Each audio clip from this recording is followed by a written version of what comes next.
Agora, o comentário final. Carlos Cossato. Comentário final para Goiás 3, Ponte Preta 0. Macaca não jogou bem, Brigatti escalou o time no 3-5-2 e o Goiás venceu pelo placar de 3-0. Lembrando que a Ponte perdeu um pênalti com o Gé a 21 minutos do primeiro tempo, a 25 minutos do primeiro tempo. O Gé foi sacado, entrou o Iago Dias. E aí, Marcelo, perguntei na transmissão, vou perguntar novamente nesse espaço aqui reservado para o comentário final. O resultado de 3-0 mostrou que foi o jogo?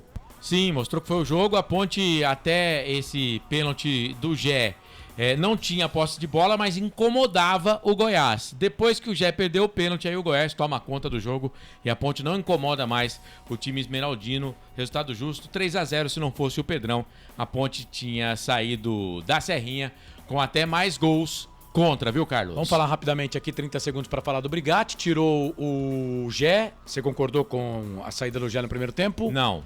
E não fez as 5 alterações novamente. As alterações, o Iago Dias na vaga do Gé, o Dodô saiu para entrar o Zé Mário e no intervalo o Emerson Santos saiu e entrou o Emerson. As alterações pioraram o time. As 3 alterações que ele fez pioraram o time. Para mim também não foi bem o Brigatti na noite de hoje. Tá certo. Ponte que jogou com 3 zagueiros, mais uma vez foi goleada. Lembrando que a última goleada da Ponte foi contra o Palmeiras, né? Naquele jogo também, a Ponte tinha 3 zagueiros em campo. Nos últimos 3 jogos, a Ponte Preta tomou 9 gols. Fez 2. Isso. Só fez 1. Ah, fez 2. Palmeiras a Ponte também tinha feito.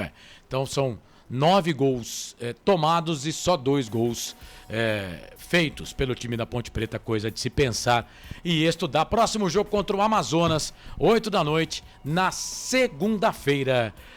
Não nessa segunda-feira, na próxima segunda-feira pela 3ª rodada. Valeu, Marcelo. Valeu, abraço. Comentário final.